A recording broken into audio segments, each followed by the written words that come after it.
ಗೃಹಲಕ್ಷ್ಮಿ ಯೋಜನೆಯ ಮತ್ತೊಂದು ಅಪ್ಡೇಟ್ಗೆ ಎಲ್ಲರಿಗೂ ಸ್ವಾಗತ. ನಾನು ನಿಮ್ಮ ಪ್ರೀತಿಯ ಶಿವು.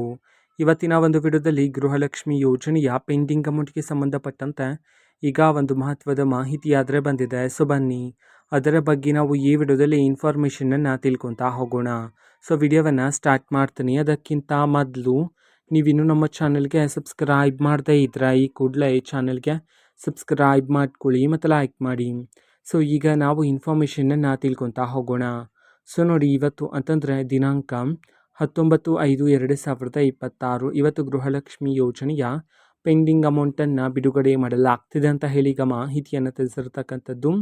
ಸೊ ಇವತ್ತು ಯಾವ ಯಾವ ಜಿಲ್ಲೆಗಳಲ್ಲಿನ ಮಹಿಳೆಯರ ಖಾತೆಗಾದರೆ ಗೃಹಲಕ್ಷ್ಮಿ ಯೋಜನೆಯ ಪೆಂಡಿಂಗ್ ಅಮೌಂಟನ್ನು ಇವತ್ತು ಬಿಡುಗಡೆ ಮಾಡಲಾಗ್ತಿದೆ, ಅದೇ ರೀತಿ ಎಷ್ಟು ಕಂತಿನ ಹಣವನ್ನು ಇವತ್ತು ಒಟ್ಟಿಗೆ ಬಿಡುಗಡೆ ಮಾಡಲಾಗ್ತಿದೆ, ಈ ಒಂದು ಮಾಹಿತಿಯನ್ನಾದರೂ ತಿಳಿಸಿರ್ತಕ್ಕಂಥದ್ದು. ಅದನ್ನು ನಾವು ತಿಳ್ಕೊಳೋದಾದರೆ ಇವತ್ತು ಕರ್ನಾಟಕದಲ್ಲಿರ್ತಕ್ಕಂತಹ ಮಹಿಳೆಯರಲ್ಲಿ 12 ಜಿಲ್ಲೆಗಳಲ್ಲಿನ ಮಹಿಳೆಯರ ಖಾತೆಗಾದರೆ ಇವತ್ತು ಗೃಹಲಕ್ಷ್ಮಿ ಯೋಜನೆಯ ಪೆಂಡಿಂಗ್ ಅಮೌಂಟನ್ನು ಬಿಡುಗಡೆ ಮಾಡೋದಕ್ಕೆ ಸಂಬಂಧಪಟ್ಟಂತೆ ಈಗ ಮಾಹಿತಿಯನ್ನು ತಿಳಿಸಿರ್ತಕ್ಕಂಥದ್ದು.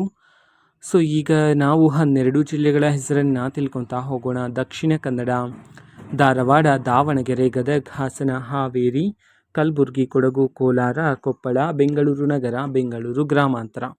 ಈ 12 ಜಿಲ್ಲೆಗಳಲ್ಲಿನ ಮಹಿಳೆಯರ ಖಾತೆಗಾದರೆ ಇವತ್ತು ಗೃಹಲಕ್ಷ್ಮಿ ಯೋಜನೆಯ ಪೆಂಡಿಂಗ್ ಅಮೌಂಟನ್ನು ಬಿಡುಗಡೆ ಮಾಡೋದಕ್ಕೆ ಸಂಬಂಧಪಟ್ಟಂತೆ ಈಗ ಮಾಹಿತಿಯನ್ನು ತಿಳಿಸಿರ್ತಕ್ಕಂಥದ್ದು. ಅದೇ ರೀತಿ ಎಷ್ಟು ಕಂತಿನ ಹಣವನ್ನು ಇವತ್ತು ಒಟ್ಟಿಗೆ ಬಿಡುಗಡೆ ಮಾಡಲಾಗ್ತಿದೆ, ಈ ಒಂದು ಮಾಹಿತಿಯನ್ನು ನಾವು ತಿಳ್ಕೊಳೋದಾದರೆ ಇವತ್ತು ನಿಮ್ಗೆ ಇನ್ನೂ ಸಹ ಗೃಹಲಕ್ಷ್ಮಿ ಯೋಜನೆಯ 3 ಕಂತಿನ ಹಣ ಬಂದಿಲ್ಲ ಅಂತಂದರೆ ಇವತ್ತು ಒಟ್ಟಿಗೆ 6,000 ರೂಪಾಯಿ ಹಣವನ್ನು ಬಿಡುಗಡೆ ಮಾಡೋದಕ್ಕೆ ಸಂಬಂಧಪಟ್ಟಂತೆ ಈಗ ಮಾಹಿತಿಯನ್ನು ತಿಳಿಸಿರ್ತಕ್ಕಂಥದ್ದು. ಓಕೆನಾ? ಸೊ ಇದು ಇವತ್ತಿನ ಒಂದು ವಿಡಿಯೋ. ಇದೇ ರೀತಿ ಇನ್ನು ಹಲವಾರು ಯೋಜನೆಗಳಿಗೆ ಸಂಬಂಧಪಟ್ಟಂತೆ ಮಾಹಿತಿ ಬಂದ ನಂತರ ಆದಷ್ಟು ಬೇಗ ನಾನು ನಿಮಗೆ ಇನ್ಫಾರ್ಮೇಷನನ್ನು ತಿಳಿಸ್ತೀನಿ. ಅದಕ್ಕೋಸ್ಕರ ಆ ಚಾನಲ್ಗೆ ಸಬ್ಸ್ಕ್ರೈಬ್ ಮಾಡ್ಕೊಳ್ಳಿ. ಮತ್ತೀಗ ನಾವು ಫೇಸ್ಬುಕ್ಕಲ್ಲೂ ಸಹ ಈಗ ವಿಡಿಯೋಸ್ಗಳನ್ನು ಅಪ್ಲೋಡ್ ಮಾಡ್ತಿದ್ದೀವಿ. ಫೇಸ್ಬುಕ್ ಚಾನಲ್ ಲಿಂಕನ್ನು ಡಿಸ್ಕ್ರಿಪ್ಷನ್ ಬಾಕ್ಸಲ್ಲಿ ಕೊಟ್ಟಿರ್ತೇನೆ, ಕ್ಲಿಕ್ ಮಾಡಿಬಿಟ್ಟು ಫಾಲೋ ಮಾಡಿ. ಓಕೆನಾ? So thank you, bye.